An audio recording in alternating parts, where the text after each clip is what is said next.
We welcome you back to North Brunswick, New Jersey, in our continuing coverage of the 65th edition of the Denny's U.S. Open. Rob Stone, Randy Peterson, Carolyn Doran-Ballard with you. Chris Barnes will be joining us momentarily. Take a look at our Go RVing on the road, and we pack our bags and head for sunshine. Hello, Orlando, Florida. Colonial Lanes, Sunday, April 13th, 1 Eastern and 2 Eastern on ESPN. It's the Motel 6 Roll to Riches. More coverage, the PBA Skills Challenge. A couple of shows coming your way Sunday, April 13th on ESPN.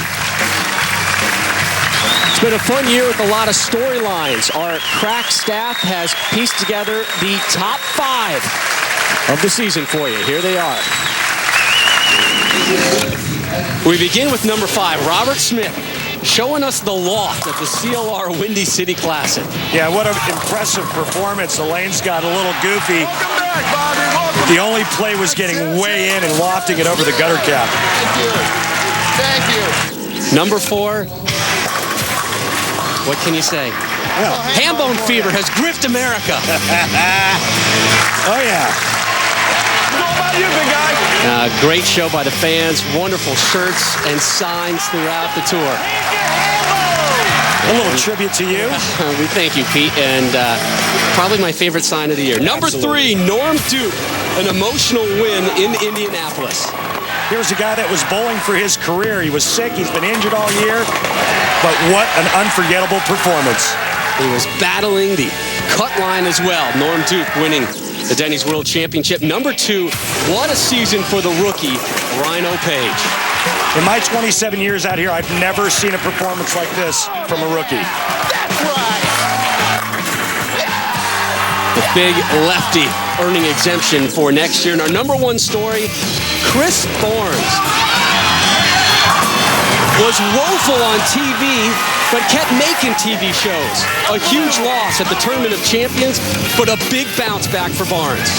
Great champions persevere, and Chris Barnes is a great champion. It all comes around sometime. Ended up winning 2 titles, and those titles enough to propel him to the top of the 2007-2008 Denny's PBA Player of the Year points race. 2 better than Walter Ray Williams Jr. Barnes, for the first time ever, wins the PBA Player of the Year honor. And we're honored to be joined by Chris Barnes live now. And Chris, beginning of the season, the difficulties you had on television, if you look back on it now, was there something that helped you turn things around? Well, I mean, they're all life experiences, I guess, and sometimes it's not that you fall down, it's that you get back up. I had a lot of people that supported me, both at Columbia and Prozac and sports psychologists, and you just learn from each one. Hopefully, you take something from all that bad stuff. Otherwise, it's useless, and it did finally turn around. What does this title mean for you? You know, it's been a goal for 10 years. Basically, not really my rookie year where I was getting my feet wet, but since my second year, I've been in contention. I've been the 2nd or 3rd or 4th best bowler, it seems like, every year. And largely, some of my performances in the one-game matches have held me back. So this year, I caught some good breaks, and it paid off. Chris, what was the biggest key for you this season, staying so consistent week in and week out? You know, there's a lot of stuff that we work on all the time, is, the versatility and trying to play out and be able to play in and all that. I had new balls this year that hooked a lot more down lane. And let me keep up with Tommy and those guys when they were playing in. I could still do the things I did from before from the right. And so week in, week out, I had more success. Chris, great season. Congrats. Congratulations. Thanks for your time. And we'll tell you coming up why Chris has more than just one vested interest in the outcome of today's tournament. Well, Chris Loschetter seeks his first Denny's PBA Tour title. What better place to break his maiden than here at a major?